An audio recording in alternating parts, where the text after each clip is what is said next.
ചേച്ചിയെ പറ്റി എല്ലാരും ഇല്ലേ അടുക്കളയിൽ നിന്ന് എന്തൊക്കെയോ പറയുന്നുണ്ട്. എന്തു പറയുന്നു?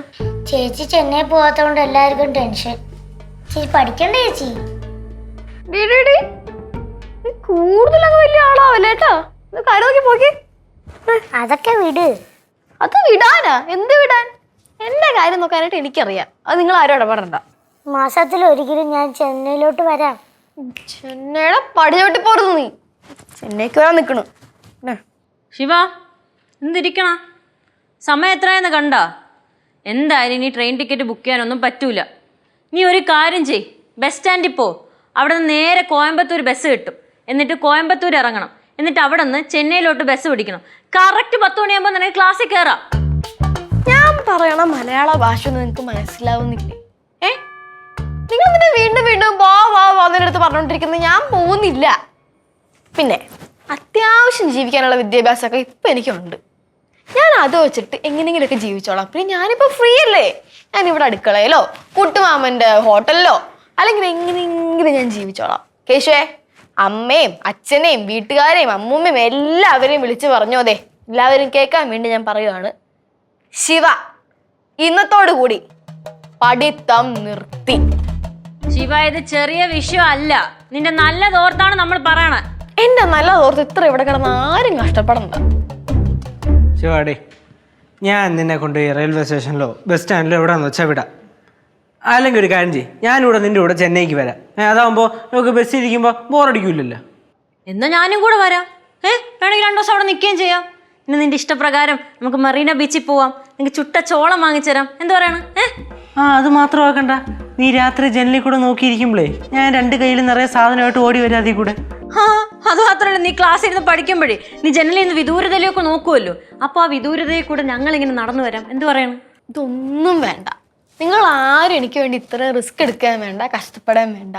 ശിവ പോകുന്നില്ല എന്ന് പറഞ്ഞാൽ പോകുന്നില്ല. ശിവ ഒരു തടവ സൊന്ന 100 തടവ സൊന്ന മാതിരി.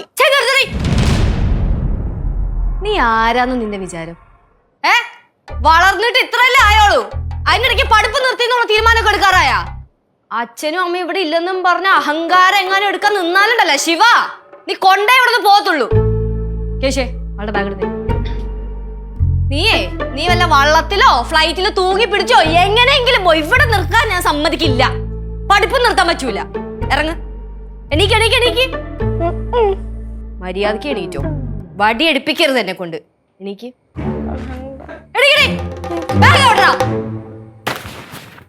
സ്ഥലം വിട്. ചേച്ചി എന്തായാലും വന്നതല്ലേ, 2 ദിവസം തന്നിട്ട് ഞാൻ പൊക്കോളാം. നീ ഇവിടെ വന്നിട്ട് മര്യാദയ്ക്ക് സംസാരിക്കുവായിരുന്നെങ്കിൽ നിന്നെ ഞാൻ ഇവിടെ 2 ആഴ്ച നിർത്തിയേനെ. നിന്റെ അഹങ്കാരം അല്ലേ, ഒരു നിമിഷം പോലും നിൽക്കാൻ സമ്മതിക്കൂല. ഇറങ്ങിക്കോ. ലച്ചു, പാവം ലച്ചു. പോണാ മതിരിക്ക അവളുടെ കൂടെ. വേണ്ട വേണ്ട, ഞാൻ ഇങ്ങനെ ഇരിക്കാൻ. അമ്മായി തൂക്ക്. ഒറ്റയ്ക്കാ? ഞാൻ വരാം. എന്തിന് നിക്ക്? തൂക്കൊന്നും വേണ്ട. ഞാൻ പൊക്കോളാം. പോ.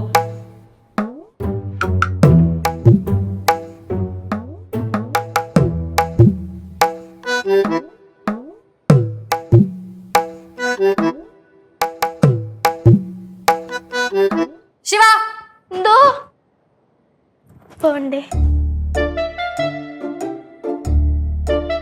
എല്ലാ ദിവസം ചേച്ചി വിളിക്കാട്ടാ. മക്കൾ പോയിട്ട് ചെല്ലു. നിർബന്ധമാണോ?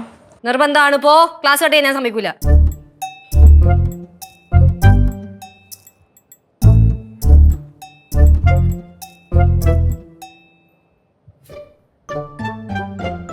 വിളിച്ചോ?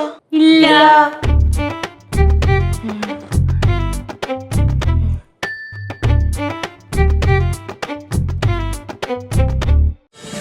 ഫ്ലവേഴ്സ് ഒരുക്കുന്ന കാഴ്ച വസന്തം യൂട്യൂബിൽ പ്രേക്ഷകർക്ക് ലൈവായി കാണാം. ഫ്ലവേഴ്സ് കോമഡിയിൽ ജോയിൻ ചെയ്യൂ, ആസ്വദിക്കൂ.